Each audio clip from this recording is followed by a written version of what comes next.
Ruth 2 begins with the barley harvest, and Naomi had a relative named Boaz, I believe, and Ruth goes to, they call it glean the fields. The poor, widows, and orphans, they were allowed to gather standing grain in the corners and borders of the fields. This was a commandment by God that Boaz was following.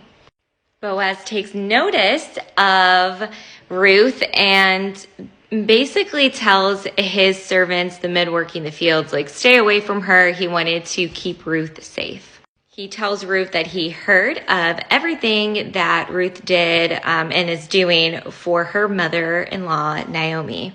When Ruth returns home and tells her mother-in-law what is going on, Naomi says, "May the Lord bless him because he has not abandoned his kindness to the living, them, or to the dead, because he is a relative and he knows that."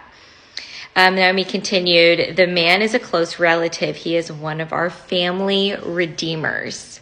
I want to bring out one of my study Bibles for this because my women's study Bible says Naomi foresees that the kindness will be shown to the living in marriage and also to Naomi's dead husband and sons by continuing their family name through the birth of children to Ruth.